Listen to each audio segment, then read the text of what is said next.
here for the show tonight to interview our special guest, show highlight the Alford Sports Talk Show. The Alford Sports Talk Show. Football, basketball, baseball, hockey, soccer, boxing, tennis, golf, and racing. The Alford Sports Talk Show. The Alford Sports Talk Show. Tune in for all the news and scores, reporting on the games and so much more. The Alford Sports Talk Show. The Alford Sports Talk Show. The Alford Sports Talk Show. The Alford Sports Talk Show.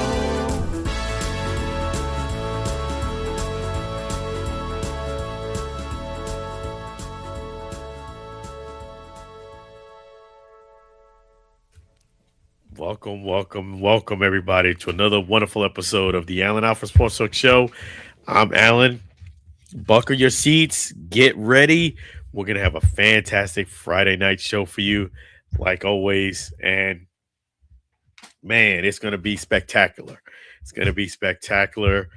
You know what it is. The live chat is available. Welcome. Put that up there. The live chat is available. We're streaming on all platforms here live. That's right.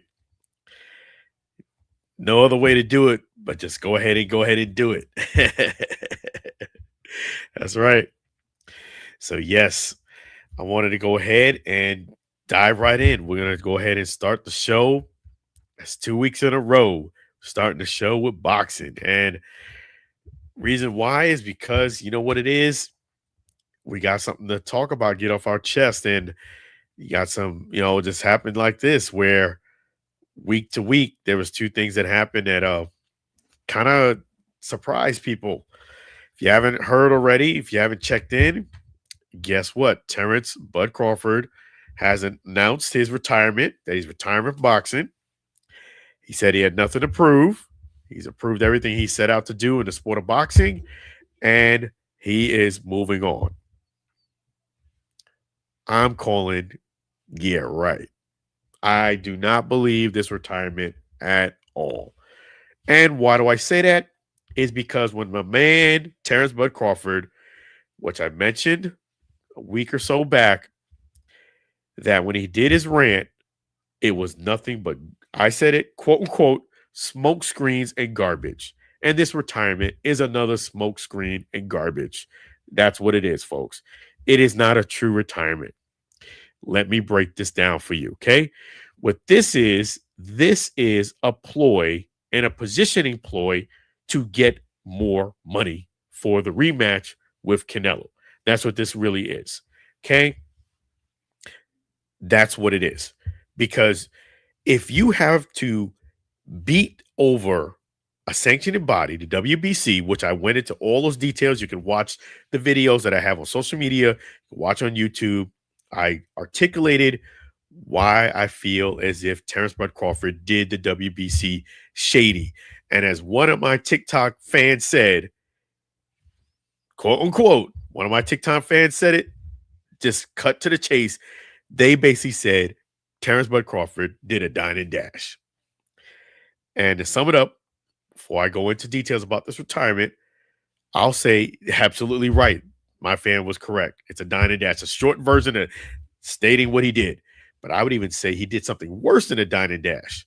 Because look, as a person who has great friends who have restaurants, Eggs Up Grill, and my man Chef G's Florida Barbecue Sauce, Gaston's Culinary Services, if you did a dine and dash, basically you ordered drinks, appetizers, entree, desserts, and all of this, left nothing behind, and you did a dine and dash, which is secretly looking to the left, looking to the right, make sure nobody see me. Okay, I'm gonna run on out, not say a word, not pay your bill. That right there in itself is insulting enough to the business owner, the business, and you just dissed them hard without saying any word, not paying your bill, sneaking out. I would add that Terence Crawford did a dine and dash, but he did something even worse than a dine and dash. He, again, ate up all the appetizers, the entree, drank up all the drinks, the desserts, left nothing on the plate. Didn't complain after you went to his table about 8, 9, 10, 15 times, asking, hey, do you need anything? Do you need anything? Do you need anything? Do you need anything? Yeah, everything's great. Everything's great. Yeah, I love it. Everything is fantastic. He did that. He did that about 15 times. He went to his table. Never mentioned anything, complained. Now here comes the bill. And instead of just paying the bill or doing a dine and dash, just running out, he gets up, makes sure he looks around so that everybody's looking at him and says, well, I'm not going to pay my bill because I don't like that person that has that die here. I don't like that person there. I don't like your service. I don't like this. And I don't like that. I don't like the curtains and I don't like this. And I'm not going to pay my bill. I'm just going to walk on out of here. You're like, geez, I'd have preferred you just did a dine and dash. That was insulting enough. You're going to insult the business and not pay the bill? Come on now. That's what Terence Bud Crawford did. He did a dine and dash, but did something worse than a dine and dash to the WBC.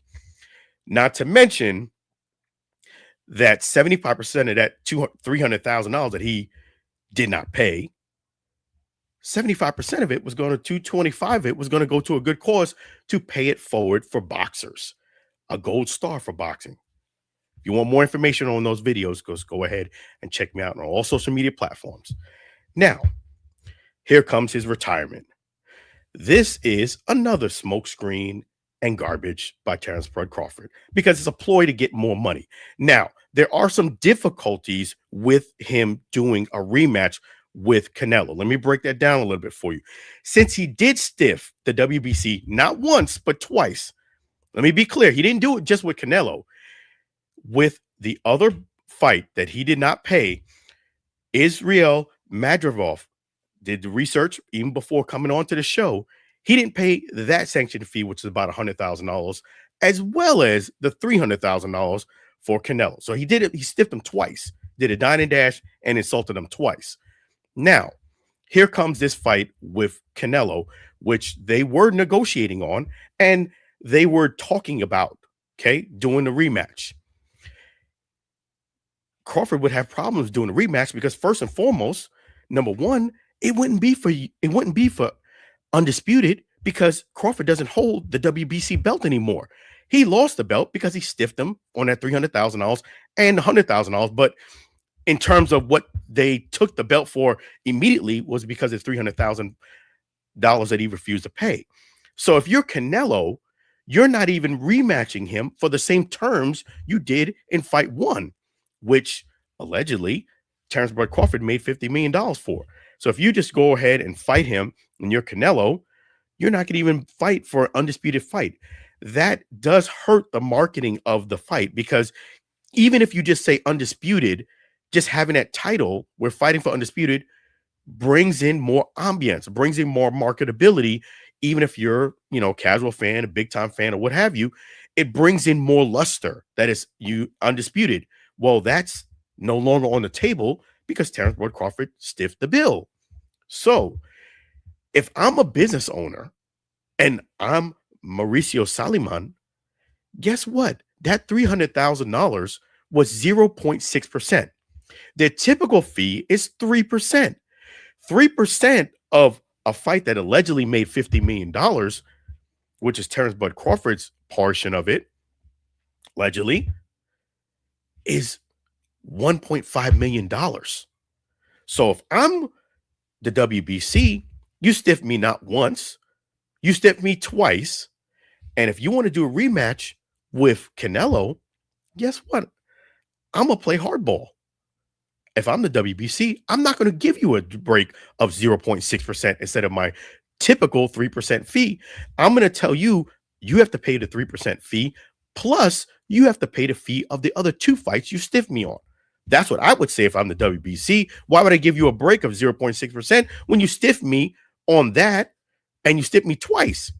So that would that would create a problem for Terence to get a rematch for Canelo, because now you have to pay what you've been stiffing somebody for. And if I'm the WBC, I wouldn't give you a break. I wouldn't give you a break. Why would I? You didn't pay the 0.6%. At least if you pay, like, say you try to say, hey, I'll give you some part of it, it'll probably be more than $300,000. But anyway, so it would have a problem doing the rematch because it wouldn't be undisputed. That's off the table. So Canelo wouldn't even get the same terms he had before. Money aside, it wouldn't be undisputed. It would be something else. Maybe 2, it'd be 3 of the belts, and you'd have to fight somebody else to get the 4th one, whoever that is. But yes, so that is one of the issues. The other issue is with the Canelo rematch is Crawford beat Canelo so soundly that the most of people who are watching it wouldn't be as interested to see a rematch because they know pretty much what the outcome more than likely will be. Yes, do I think Canelo would have a chance? He would have a somewhat of a chance, but I think if Crawford came in focus, he didn't let his guard down, he took it seriously, he did all the research that he did the first fight and beyond, which I don't think he would do anything different. Yes, I do think Canelo would lose again, but I do think that the man deserves a rematch. Being Canelo, he has that right. He wants to fight him again. He should have that opportunity, and he should have that opportunity for undisputed. So the reason why I bring this up is because if you are doing a rematch, nice that you're joining us here, Mickey. Always a pleasure. Always a great pleasure to have you here. If you're doing a rematch and you are and Crawford, if you're Canelo, you're not going to fight for undisputed. You would have some challenges with selling and marketing a fight because, people who know about boxing would probably say, I don't really need to watch it because I know the outcome. Now, it has been reported, allegedly, that Crawford wanted to get a payday around $100 million, allegedly, for a rematch for Canelo. Now, when I was talking about the fight, when we saw about Crawford and his dine and dash plus extra, I would say, I was even saying in that point that he would get an increase, but I wasn't thinking double. I wasn't thinking Crawford would deserve to get double the amount, 50 allegedly, then go up to $100 million allegedly. I was thinking maybe 50 to maybe possibly on the outskirts of maybe 60, not a situation where you're going to get double. And the reason why I don't feel as if Crawford would get double is because the reason why the fight made so much money is a few reasons. Number one, it was for undisputed. Number two, Canelo. Canelo was the big part of it. Canelo has a big draw, and his fan base not only supports his boxer, they pay for the fight, the pay-per-view, the gate. They show up and show out. Crawford has never been a big draw, stating the facts. And number two, his clientele, his boxers, do similar to what Crawford does. They do a dine and dash. They don't usually pay for the fight. It is well known. They usually stream it illegally in most cases, allegedly, but that's what they do. So the fight sold well predominantly because of Canelo. So to ask for $100 million payday to rematch him, to me, is absurd. And it goes part and parcel to what Crawford has been like since he got his big payday. The head has gotten big. I'm above everybody else. The reason why he announced his retirement is really just a ploy to strong arm the people who he's negotiating with to give him a much bigger payday of around allegedly $100 million. This is not a retirement, folks. This is about money and positioning and ego. That's what this is about. You will find out in due time what will happen. Maybe they go back and say, oh, he's not going to fight anymore. He's going to retire. A window of opportunity making some money to do this rematch is slipping. and they might come back with a counter offer. I don't think they'll give him $100 million, but I think they might come back and panic and give him something, offer him something more. This is not a true retirement. I broke down what Terence Bud Crawford said in that rant. Almost all of it was misleading or lies. The only thing he said in that rant that held some validity to it was when he said the IBF is the most strict. When I did my research, that is true. The IBF is usually the most strict. And they really didn't do anything different than the WBC. They both stripped them, except the WBC sent them a bunch of notices. Hey, you didn't pay, you didn't pay, you didn't pay. Contact us. You didn't pay, you didn't pay, you didn't pay. Then they stripped them. Whereas the IBF just said, we're stripping you. How is one better than the other one in his eyes? But that's the only thing he said in that rant that has some validity. And I will say this much. Another thing that he brought to light that I missed to bring up, and I apologize I didn't bring that up. Another misleading thing that he said, and quote unquote a lie, was when he said the WBC belt, the green belt, really doesn't have any weight or any validity to it. Well, Top Rank and Google both disagree. They both said, when I did the research, you can look it up yourself, of all the belts, the belt that most fans and fighters put as the most prestigious one was that WBC green belt. The one that he's crapping on is the one that they said, Google and Top Rank, that the fans and fighters say it's the most prestigious of them all.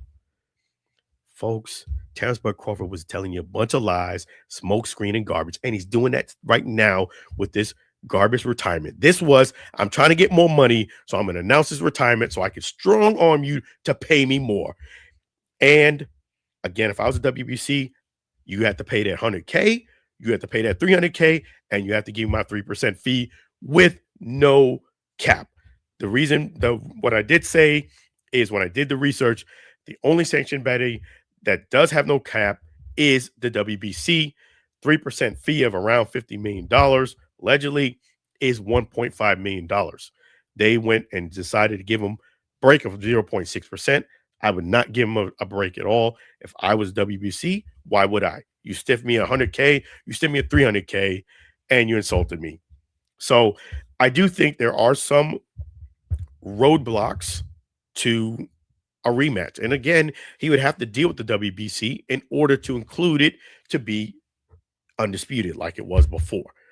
And if it's not undisputed, I think for sure, in a marketability standpoint, it's going to hurt the marketability of this fight. Even if you say it's undisputed, just to having that title, think you're selling a fight, I think helps out the sales. When you don't have that on the table, it affects the sales. Just that word, undisputed. So if I was Terence Bud Crawford, I would work something out with the WBC and stop being so greedy. Okay. You're not going to get $100 million for a fight. Be realistic, asking a range of 50 to 60 and go from there. When I said he was going to get a pay increase, I did say he was going to get some, but I didn't say double. But, sometimes when the people's head gets big, when they get money, that's what it is. But yeah, this is a fake retirement. This is a fake retirement. It's not really real. And this kind of goes into what we're going to talk about more. And that is Jake Paul has a fight tonight. He has a fight tonight with Anthony Joshua. Now, I think Jake Paul does have somewhat of a chance in this fight. I don't think he is definitely, I would give him the favorite. It's a big size difference. You're dealing with a true heavyweight and a more skilled and more advanced boxer. You're looking at somebody who's a vet, who has a lot of ring experience against Jake Paul. But I definitely do think if Jake Paul makes this a very, very good competitive fight, he already wins. Whether he gets knocked down, I agree with Antonio Tarver, his take, whether he gets knocked down or he hangs around some rounds, does some good work, and it doesn't work out that he gets a win, I think it's a win anyway for him. The only way I think it doesn't come across as a win is if it's a annihilation by Anthony Joshua. And I don't see that happening, actually. I don't see Anthony Joshua annihilating Jake Paul in this fight. I really don't. I think it will be a fight where Jake Paul will have some moments, but I don't think ultimately he wins this fight. It's my prediction. I think the best thing he can happen is that he gets a draw. And that's what I think will more than likely happen. So I don't think Jake Paul wins this fight. But one thing I did want to say about Jake Paul, one of the media outlets, not mentioning who, they mentioned about Jake Paul not being good for the boxing, not being good for boxing. And I'm going to give you my take on this. I 1000% disagree with that take. Okay, Jake Paul is not your traditional boxer. Let's just be real. He's not, but that's not necessarily a bad thing. Jake Paul started as a YouTuber, got into the boxing game, and then fast forward is now he's fighting Anthony Joshua. I absolutely do think Jake Paul is very good for boxing. Let me break that down for you. I just explained to you how Terence Crawford, who, let me just say this, Terence Bud Crawford to me is today's GOAT. Today's GOAT as far as boxing is concerned. No doubt about it. However, I do think Terence Bud Crawford has absolutely zero integrity. He lost my moral compass with those bull jive rant. This goes to show you just making one bad rant on social media can ruin your reputation. And that's what happened with Terence Bud Crawford. He told a bunch of lies, misinformation, and I lost all respect for him as a man, actually, and a boxer. I definitely think he's a GOAT, no doubt about it.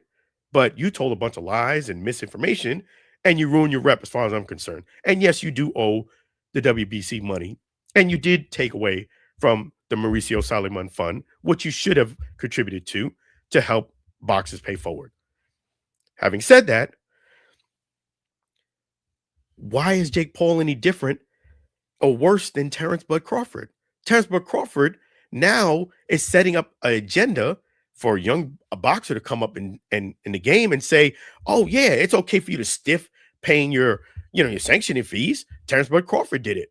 Well, sanctioning fees has been around, guess what, folks, since the 1920s, 1930s. You look at the history of boxing.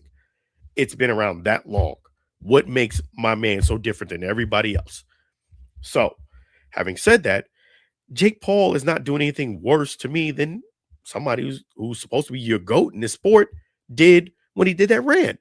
First of all, Jake Paul has given opportunity to Amanda Serrano. Big time opportunities to her. Not only that, he's given big time opportunity to Sydney Thomas. She is now, if you go to an NBA game, she's sitting courtside, and if I'm the one who had a camera, I'm definitely trying to get her on camera to show people she's there because she has become an overnight celebrity. That's what it is because of Jake Paul doing that fight. Amanda Serrano. You take Jake Paul aside for a second from tonight's fight. All of the undercards are going to get a nice payday. Okay. Not only that, Jake Paul, to me, is a legit boxer. He is not just a YouTuber. He came up as a YouTuber, but my man's a content creator, entrepreneur, boxer, ambassador of boxing. He does all these things.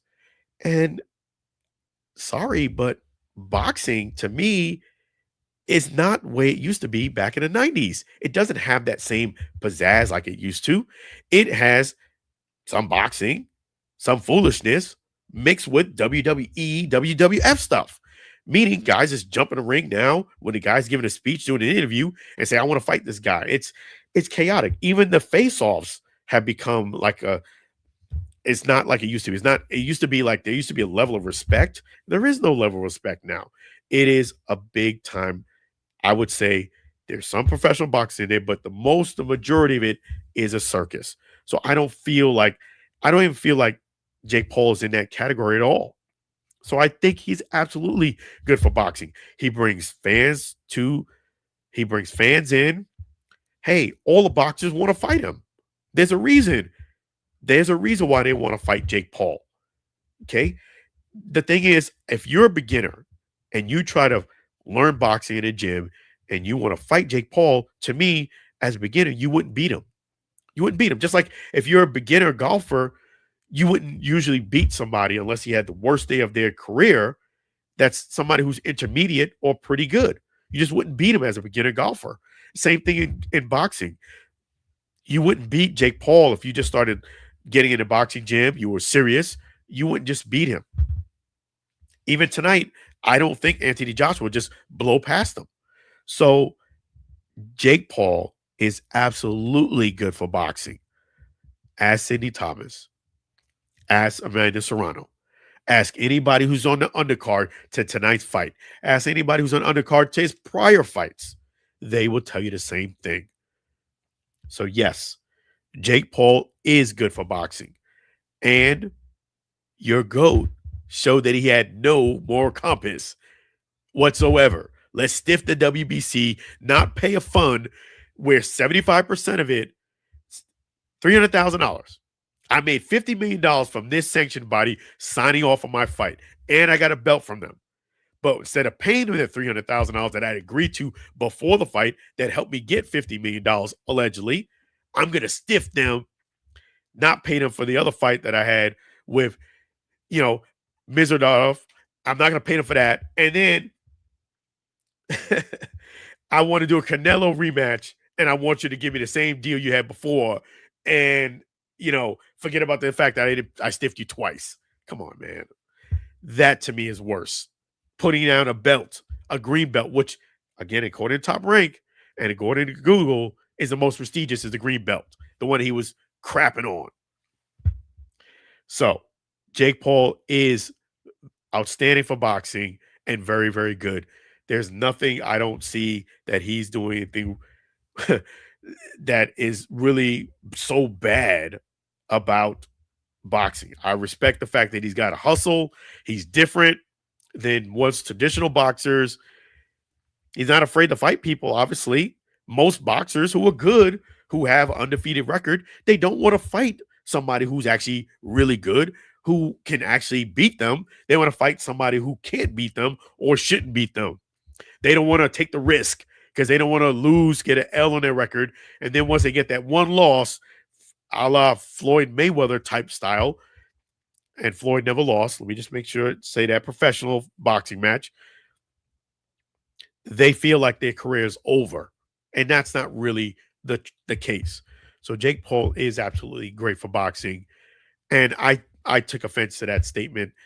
And even though I'm not Jake Paul, that he's bad for boxing, because I just don't agree with that at all. I don't.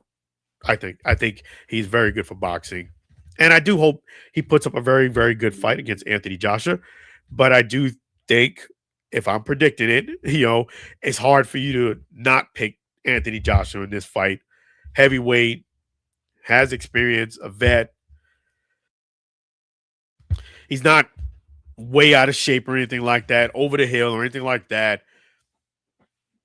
He should come out victorious. If not, I don't know if he'll knock out Jake Paul, but I definitely think he'll outpoint him and win the fight. So we shall see. We shall see. But Jake Paul, keep doing what you're doing. Keep moving the boxing arena forward. I think I got no qualms about what Jake Paul is doing. I don't see why he's not appropriate for the boxing arena. There's other boxers who I feel are less ethical, let's call it like that, and who do a lot worse for the boxing arena than Jake Paul. We put you like that. There's a lot of foolishness in boxing, unfortunately, and I don't think Jake Paul is nowhere near the worst of them. He brings the fans to the seats. That's what boxing needs. Boxing is losing its momentum to MMA and other sports. And why is that? Well, they need to identify that. And Jake Paul, keep doing what you're doing. And yes, those people that he helped out, Amanda Serrano, Sidney Thomas, any boxers, if they want to come on the Allen Alpha Sports Talk Show and give their opinion, I don't think they would disagree with me. But they are open to come here and discuss it themselves. Jake Paul is absolutely good for boxing. No doubt about it. So we're going to go ahead and switch gears here a bit. Props to Mickey Delaney, my man doing big things. Mickey Delaney. Definitely, he's doing big things there. And he's the man. Let me go ahead. Yes. And make sure I do address some of these things here. Okay. Yes. Let's switch gears and talk a little bit about the UFL. Man, oh man. I let me put this up here.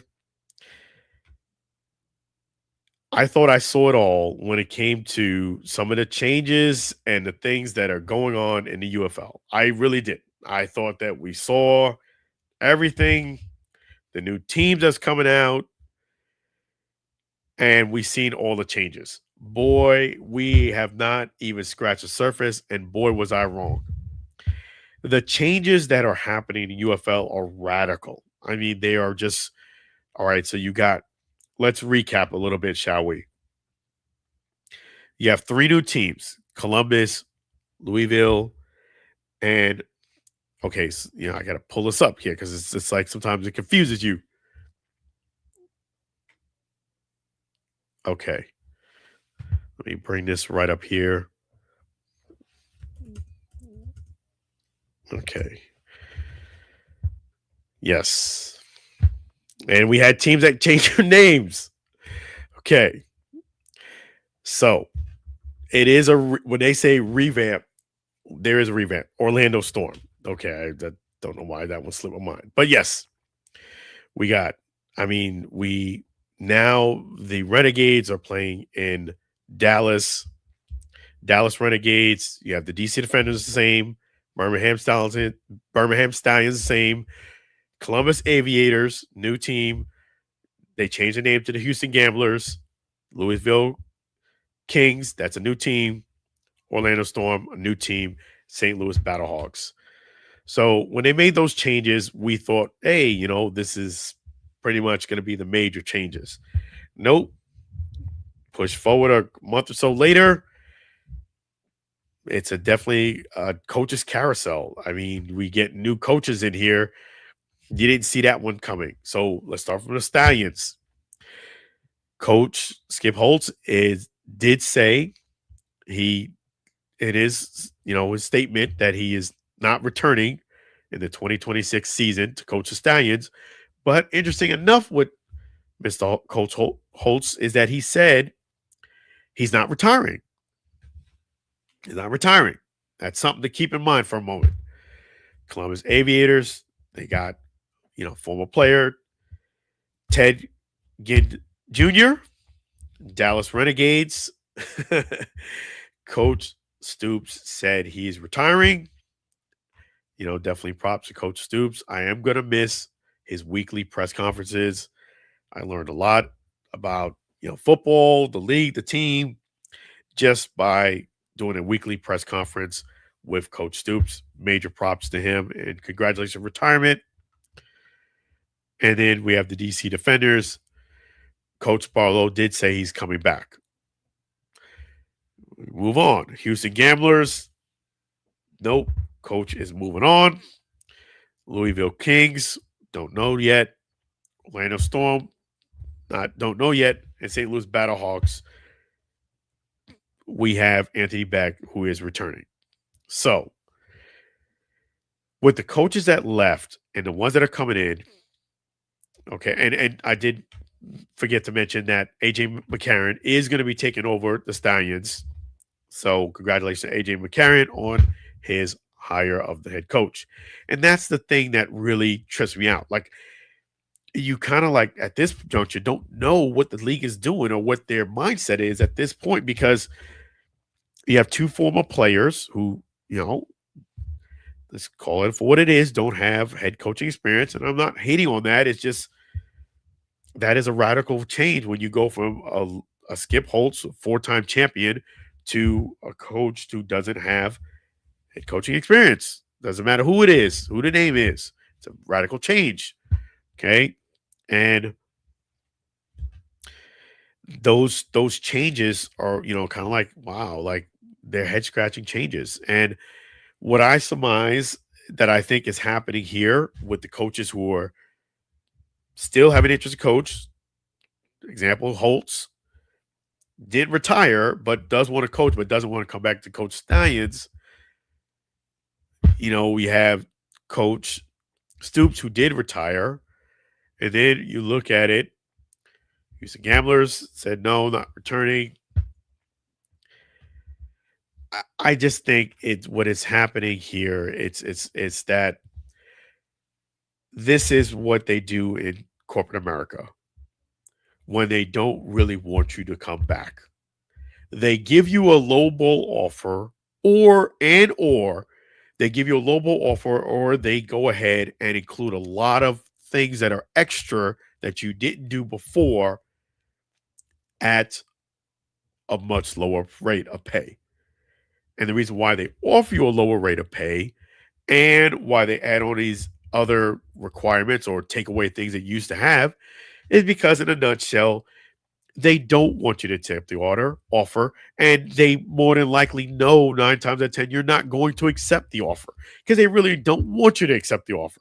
But it nonetheless is an offer. So you can't technically go out and say, well, they didn't even give me an offer. You can't technically say that because they did give you an offer. It just wasn't nowhere near as attractive as it was before and what you were getting before. And I feel like that, unfortunately, is what I feel like is happening here with some of the coaches. They are either not getting an opportunity to come back, or they are getting an opportunity to come back, which I feel as if they are getting an opportunity to come back, but there's so many restrictions, so many new changes, and the pay is not what it used to be. And that's why I decided to move on. And these changes are radical. I mean, you don't have, the VP is not going to be there. Dow Johnston, new coaches. So, and then you look at it as from a fan standpoint, from what I'm gathering from reading what the people are saying, is that they're dumbfounded just like I am. They're like, what is going on? What is this? What is this league? What are you saying? What are you doing? Like, okay, what is the thought process between getting all these new coaches without real coaching experience? Are you saying that if somebody is a player, they can jump in and coach, and that's another opportunity this league is going to provide? Or is that just for now, just to, get by? There was somebody, I'm not going to mention name, who said, hey, just give you an example. They said that AJ McCarron has less experience than they do. They at least coached 6 years in ages 6 to 12. So that is giving you an example of some of the things that people are saying. It just head scratching. I don't know how else to put it, but it is something that I'm like, hey, just when you thought you saw it all, what direction is the league going at this point? What are you saying when you're hiring these new coaches that obviously don't have the type of experience? I mean, there's a big difference in experience between Stoops and AJ McCarron, Ted Ginn. And it's not hating on them. It's eye-opening. Like, wow, okay. And we've had player coaches in the XFL, Rod Woodson, so we've done that. And we've had my guy, Coach Buckley. So I'm not saying it's all bad, but because this seemed like the trend, what statement or what is it that the league is trying to say that they're looking for at this point? Young guys who have no experience to get in there and start learning on the job. I'm just curious to know.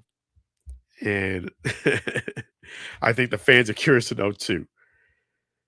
And also, what other changes might be on the horizon? Now, one change that I would say that the league might want to consider, I know that they couldn't really do that in 2026, but I definitely do think, and I said this before, that starting the league right, March 27th, around the end of March, I think hurts the UFL in marketing. I think having a 2-week break right after the NFL helps the momentum of the UFL. And the reason being because somebody who really loves football, they get 2-week break and they're right back in it.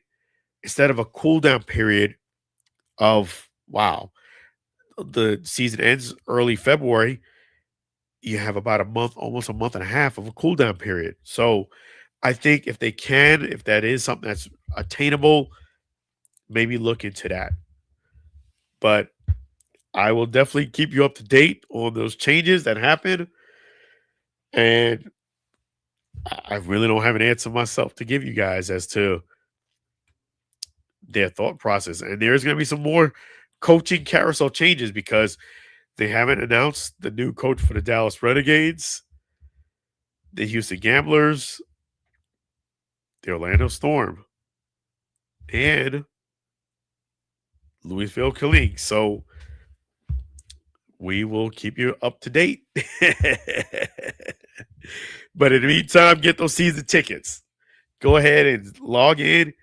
And I did want to say that the place where they seem to have be getting the most attraction for the UFL is, when I did the research, is Louisville. Louisville seemed like the place that is getting the most attraction as far as season ticket holders. There it is. Louisville Kings. So just throw enough stuff at the wall, hope it sticks. So we got the UFL Kings doing the best as far as season tickets. Let's see. But one thing that's alarming is the Battlehawks, their audience seem like they're fading a little bit. You guys need to come back. Bring a friend, as Coach Beck said. I don't know. Let's see here. Yes. Oh, man. XFL Mike Guard. Yes. And if you do need a coach, there's still some coaching positions that are available. Well, man, Mike Guard, XFL Mike Guard, has had at least 6 years of experience, 6 to 12. So he's got more experience than some of the guys who've got hired. So I'm just throwing you out there that he's a possibility. And hey, he's just throwing it out there. My man is he's he's just throwing it out there. Let's go ahead and bring somebody in here. Let me just go ahead and do that right now. 1 second. All right, there he is. Evening, Alex. How you doing? All right. So how you been? Okay, good. That's good. Welcome back. So let me get your thoughts on that. What do you think about Jake Paul and him in boxing? Do you think he's good or Oh. bad? Yeah, I wouldn't put him in the same category as a boxer, to be honest with you. No. Jake Paul is not. Jake Paul doesn't represent the definition of a boxer. UFC, yeah, or wrestling, yeah, but boxing, no. Hey, I don't know. I think Jake Paul has gotten a lot better. He's Yeah. He's gotten a lot better. The guy knows how to market, and he's helping out younger boxers on the undercard. No. But I don't know if he'll win tonight's fight against Anthony Joshua. I doubt it. Oh, forget it. Joshua will beat the pants off him. Forget it. But I definitely do think he could still win some fans if he puts up a very good fight. I definitely do think that. Like if you lose respectively and really well, if you're Jake Paul, I think your stock still rises. Maybe. I mean, it's like you're trying to compare, just say like, this is Rocky Balboa and Apollo Creed. He won the respect after he stuck it for so long. So I don't know if he does. Okay, maybe, but still, there's gonna be no rematch. There's gonna be no rematch. Yes. Yes, so I'm that old. What are your thoughts on the NFL? Like as far as now that teams are starting to shape postseason, what are your thoughts there? Absolutely. I mean, come on, we're coming out the last 3 weeks of the season. You got to get your act together now. I did like how, um, well, when Seattle was down, instead of going for one to tie the game up, which you only had 3 minutes, you went for it. You went for the guts and the glory to go for two. That I like because your job is to win in that situation, not try to go for a tie. You go for a win. I don't care if you're on the road or not. This is a time of year where you gotta get your act together because if you don't win, it's like it might cost you. So you went for the guts, and I like it. What a game! Yeah, They yeah, were down 16 points going in the fourth quarter. Like, well, I thought it was going to be a better game. The Rams are going to just run away with it, but no. The tables turned in the fourth quarter. Seattle hold its own, and they came away with a win in dramatic fashion. Great game. One of the best games of the year. yeah, I agree. I think the NFL you're going to start seeing a shift now more towards the UFL type style where you'll see a lot more twos going, a lot of teams going more for twos than you see point afters. And I agree. I've You noticed only that. have 10 minutes now, and it's not like you don't want the game to end in a tie. You might as well just go for the gusto and try to win You because it's going better. to end in a tie anyway if you don't do it. That's right. That 10 minutes Which goes was by quick. which was a mistake with Green Bay and Dallas back in week 4. Exactly. Like, you Not know, the fact that ended in a tie. That's not the problem. It's how it was done. I mean, you had a sure shot to win it, and you just blew it. yeah, I agree. And I You should have saw went for a fourth down. You should have went for a fourth down. you can't be conservative. I think if you're trying to win in overtime, you can't be conservative. You Not with have 10 to minutes only on the clock. No, with 10 minutes on the clock, that makes a difference. You got to go for the gusto because if you you better. if you kind of hang around, the game will end in a tie, and before you know it, that's it. So I agree. You have to go for the win. I think they could pick out a few pages, learn a few things from the UFL because you start seeing twos a lot more frequently now, and I think that's going to be the norm. Nothing wrong with that. I totally agree with it.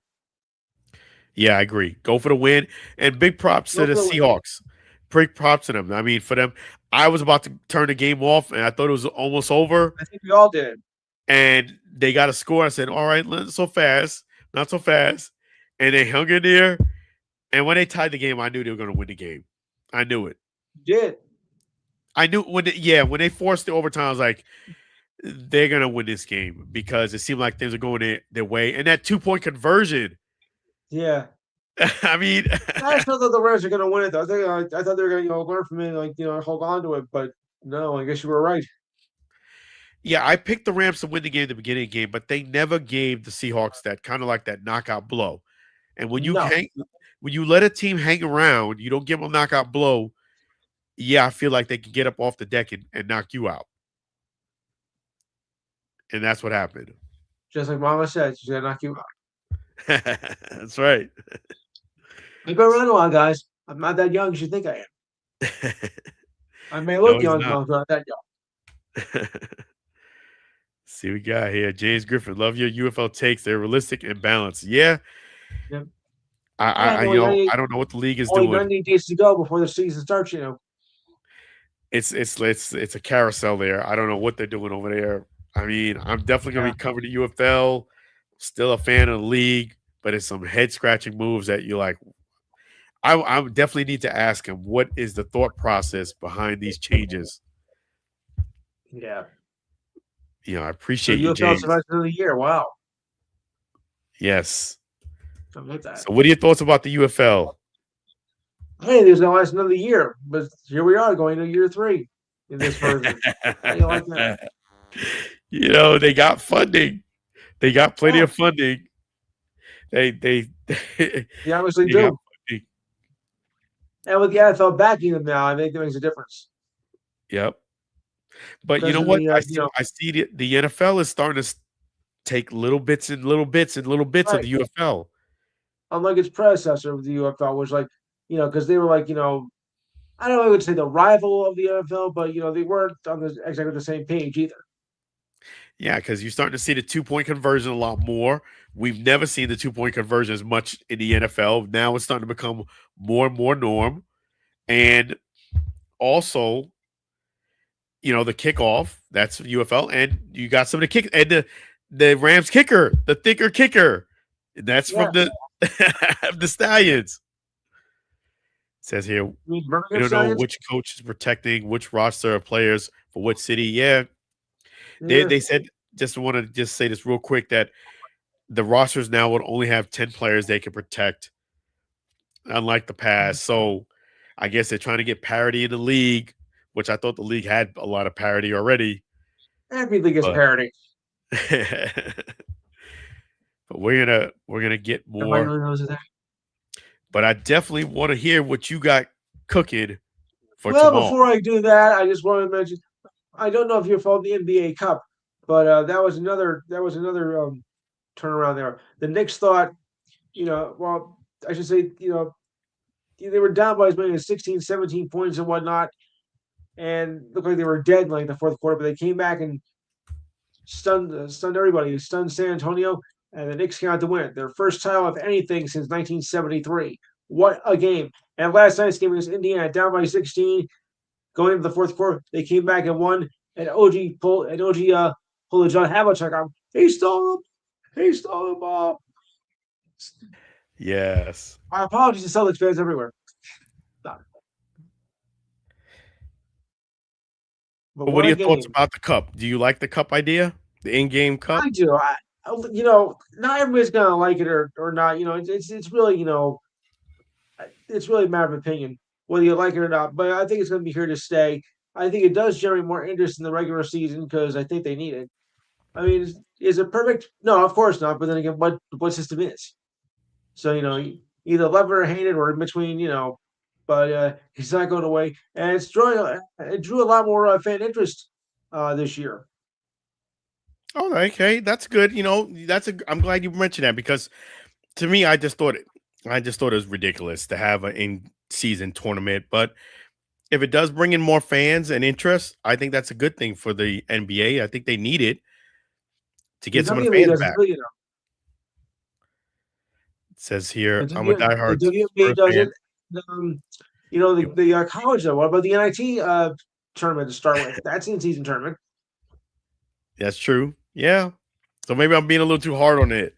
And it does say here, I'm a diehard Spurs fan. It was a great game, and the test these young Spurs needed. Go Spurs, go! There you go. I think OKC has something to say about that.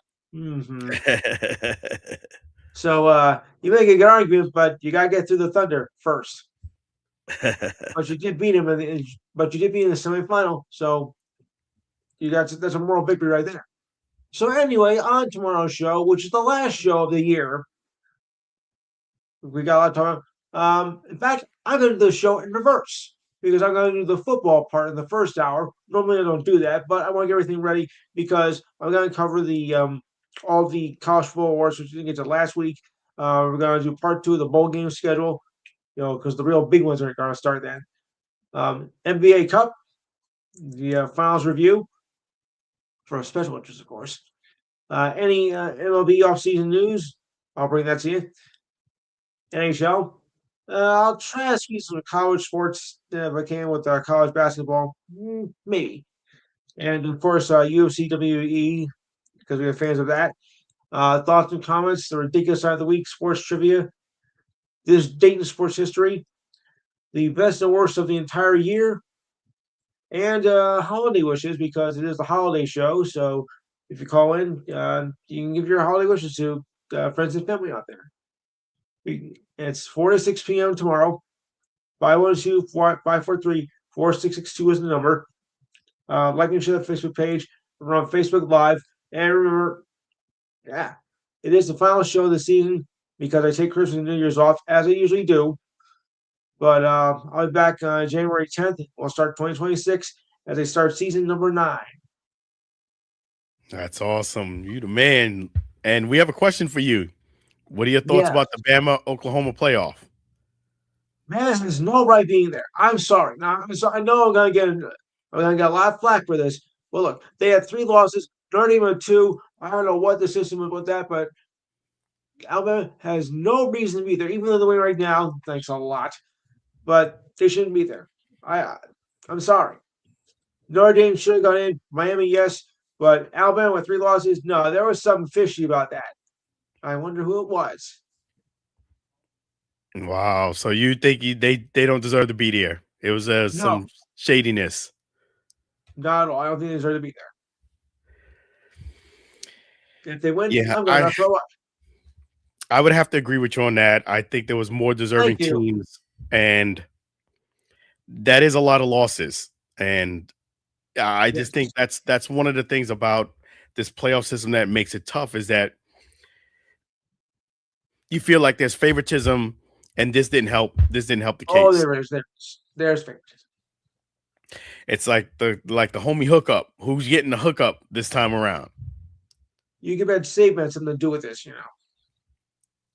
I have thoughts on Bama. Okay, the real Heisman Trophy winner, Love, should be playing tonight. And I think, Well, I don't and know. I think Mendoza was worthy of the Heisman Trophy. so you think they got it right? I think they got it right. I'm going to discuss that tomorrow on the show as well. Yeah, I A mean, lot of I just think that I'm glad he apologized, but you can't make comments like that if you don't get no, it. You just, I mean, you have to be a class act. You know, the Heisman Trophy is a award that is voted on. It's not just one person voting; it's it's voted a whole on a committee. consensus. And you can't say everybody got it wrong. You know, and there is a situation where, Yeah, he stayed every year anyway. yeah, and there's a situation where if you're playing for a certain, college and your opponents are tougher, they're going to give it more weight, even if you have better stats. You know, you got to be a Yeah, class but act. but everybody always has to argue about that every year anyway. I mean, that's not surprising at all. Yeah, that's. I mean, it stinks not getting it, but I don't think you should let your life. No, You no, of should course. stop on that whether you got it or not. I think it's a great achievement, but I Yes. don't think it's your whole career and life is whether you got the Heisman or not. Well, you can tell it to no, never mind. There's a lot of guys who've gotten the Heisman who didn't make it much further past that, Yeah, unfortunately. we know one in particular, don't we? Oh yeah. Love would have had better But stats, but he split carries, and Notre Dame was up, so he and didn't I need, think we he all didn't know need every I fourth think we know who that is, don't we, ladies and gentlemen? quarter. Mhm. Yeah, but yeah, They're going to be so saying, aren't definitely, they? They're going to be saying. I appreciate you, Lou. Always a Yes. pleasure. Thanks, Alan. You're welcome. Have a great weekend, and definitely, guys, tune in. Let me give you that phone number real quick to you guys. Still have it on here so you guys can see it. Let me pull that number up. There we go. Lou, 512-543-4662. 512-543-4662. Tomorrow between 4 and 6 p.m. Eastern Standard Time Zone. He's also on Facebook Live. So check him out. Yes. And I can't finish off the year without wishing everybody Merry Christmas, of course. Thank you so much. Merry Christmas to you and your family, and Happy New Year. Happy New Year as well. Thank you so much. See you Take care. soon. Pleasure. Good night. Yes, so that's my guy Lou, the Enhanced Sports Show between 4 and 6 tomorrow. That's the Eastern Standard Time Zone. The phone number 512-543-4662. 512-543-4662. Always appreciate Lou. And yes, I should mention that. Let me just check the calendar here. I just want to make sure. Yes, I will be back on January 9th after today. Now, you will be able to see me on Assist Live doing the Bucs games. So you'll be able to chat during the Bucs games. I'll definitely be doing those. But as far as the Allen Alford Sports Talk show, this will be the last show of the year. Reason being because next week is Christmas, and the week after that is New Year's. It's not New. It's the day after New Year's. So yes, usually we take a little vacation the last couple of weeks, and start off fresh. So January 9th is when I'll be back. So just keep that note on that. But you also will not only catch me on the Bucs games, you also will catch me on Let's Talk Sports Thursday, 12 o'clock noon, Eastern Standard Time Zone, 3 o'clock Pacific Time Zone. So I'll be doing that show as well as I'll be the co-host with Rudy Reyes. So it's Rudy Reyes is the host. I'm the co-host on Let's Talk Sports Thursdays. That time might change, but we'll see. For now, that's when it is. Thursdays, 12 o'clock Eastern Time, 3 o'clock Pacific Time. So those things you should be just take a note of those. And yes, and with the NFL, we're going to talk some NFL news there. I definitely do think the Bucs, because of the fact that they lost, being the Panthers last weekend, I do think the Bucs will make the playoffs. Because of that loss, that was a big loss for the Panthers. I do see the Bucs making the playoffs. I definitely do think they'll win either this week against the Panthers, but I definitely do think they win at least 2 out of the last 3. They played the Panthers twice, and they played the Dolphins. I definitely do see the Bucs winning at least 2 out of 3 and making it. So definitely the Bucs, I feel confident will make the playoffs, especially being that they had a tough loss. I think a lot of people said some certain things, and I think they got it off their chest. I think they're going to be even stronger now.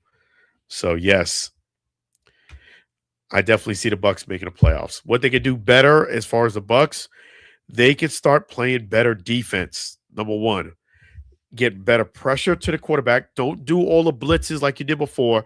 Just you have to get some type of more pressure.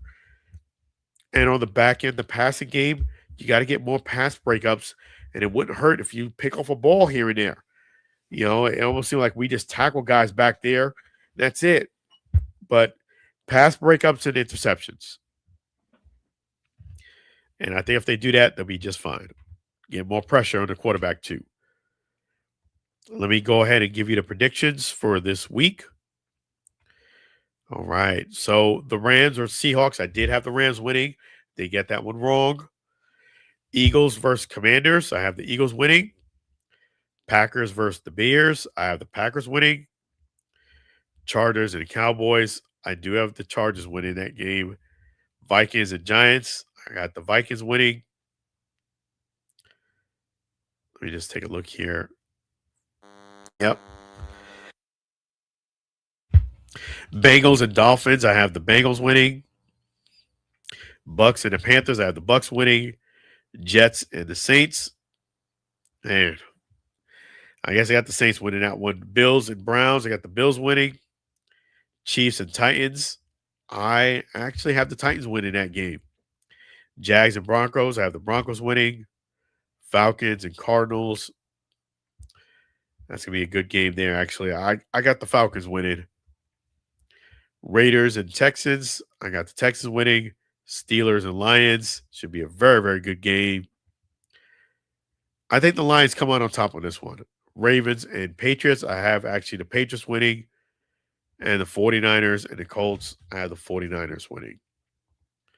So that is the predictions of the week. It's going to be fantastic. So, yes, definitely appreciate you guys tuning in to the Allen Alford Sports Talk Show for 2025. I really got to thank you guys because you made these opportunities possible.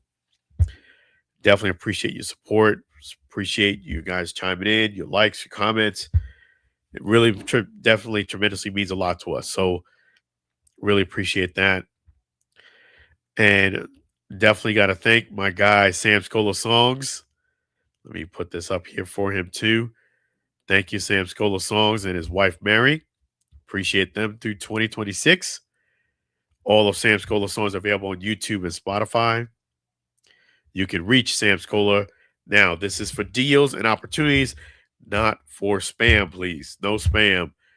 Sing along with Sam at gmail.com. Sing along with Sam at gmail.com. This is his poster. That's the man right there. Sam's Cola Songs. Appreciate you. So, yes, sing along with Sam at gmail.com. And again, those songs are all available on YouTube and Spotify. Yes, indeed. Appreciate you, Sam's Cola Songs. So, yes, appreciate you guys, man. It's been a outstanding 2025. It's going to be phenomenal, fantastic, and exceptional 2026. Big things are happening. We have the assist live on assist. Definitely don't forget about that for the Bucs games. Get a chance to see me calling the games live. You have definitely the Let's Talk Sports and the other coverage, UFL, and much, much more. So definitely I'm excited to bring you guys along with this journey. So definitely on behalf of the Alford Sports Talk Show, I really appreciate you all. Thank you so much. Thank you for the chats here. Thank you so much for watching another episode of the Alford Sports Talk Show. Thank you for all the chat messages. If you haven't done so already, please like and subscribe to the Alford Show YouTube. And you can always check me out on the website too, AlanAlfordSportsTalkShow.com. Facebook, Alan Alford Sports Talk Show. Instagram, @AlanAlford_X, Alan Alford.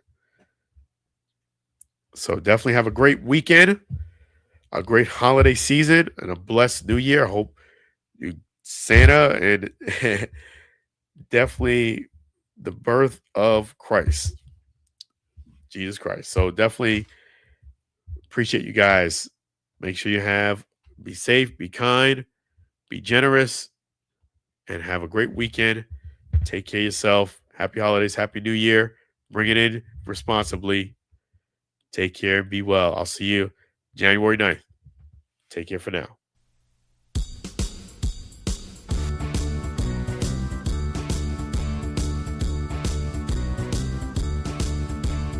It's the end of the show. Let's thank all the fans before we go. It's the end of the show. The Allen Air Sports Talk Radio Show. Thanking our special guest. Thanking our sponsor.